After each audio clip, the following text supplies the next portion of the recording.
ખેરાલુ આંબા કૌભાંડને લઈ મોટા સમાચાર। લોકપાલની તપાસમાં ગેરરીતિ થઈ હોવાનો ખુલાસો થયો છે। સમગ્ર કૌભાંડને લઈ લોકપાલે તપાસ અહેવાલ રજૂ કર્યો। બાગાયતી યોજનામાં ખેરાલુના 7 ગામમાં 77 લાખ રૂપિયાનું કૌભાંડ અચરાયું છે। એબીપી અસ્મિતાએ પણ પ્રસારિત કર્યો હતો અહેવાલ। ખેરાલુ ટીડીઓ, 7 ગામના તલાટી, વહીવટદાર સહિત 24 લોકોને જવાબદાર ઠેરવવામાં આવ્યા છે। ઉચ્ચ સ્તરીય તપાસ કમિટીનું ગઠન કરી કાર્યવાહી કરવા માટે પણ હુકમ કરવામાં આવ્યો છે। તો રાજ્યના વિકાસ કમિશનરને તપાસ માટે હુકમ કરાયો છે। 4 વીઘા જમીન ધરાવતા ખેડૂતોને 400 આંબાના રોપા આપવાના હોય છે। 4ની જગ્યાએ 1 વીઘા જમીનવાળા ખેડૂતોને 400 રોપા આપી દેવાયા।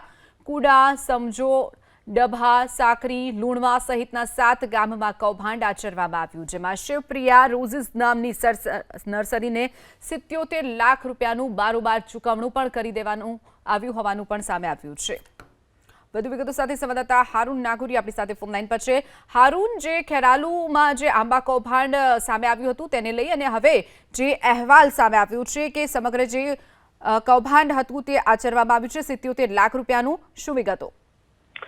મહેસાણાના ખેરાલુ તાલુકાની અંદર જે રીતે બાગાયતી આંબા વાવવાનું સમગ્ર કૌભાંડ સામે આવ્યું હતું, આ સમગ્ર મામલે લોકપાલે તપાસ શરૂ કરી હતી। બાગાયતી યોજનામાં 70 લાખનું કૌભાંડ થયા હોવાનું બાગાયતી યોજનામાં સામે આવ્યું છે, જેને લઈને જે 4 વીઘા જમીનની અંદર આંબા વાવવાના હતા, જેની જગ્યાએ 1 વીઘા જમીનની અંદર 400 આંબા વાવી દીધા હતા। જોકે આ સમગ્ર મામલે જ્યારે લોકપાલે તપાસ શરૂ કરી હતી તેમાં જિલ્લા ગ્રામ વિકાસ એજન્સી, પૂર્વ નિયામક, ખેરાલુ ટીડીઓ, 7 ગામના તલાટી, વહીવટદાર સહિત 24 લોકોને જવાબદાર ઠેરવ્યા છે અને આ સમગ્ર મામલે ઉચ્ચ તપાસ કમિટીનું ગઠન કરવાની હુકમ પણ કર્યો છે। જોકે સમગ્ર જે આંબા કાંડ થયું હતું તેને લઈને હવે તપાસનો ધમધમાટ ફરી એકવાર શરૂ થયો છે।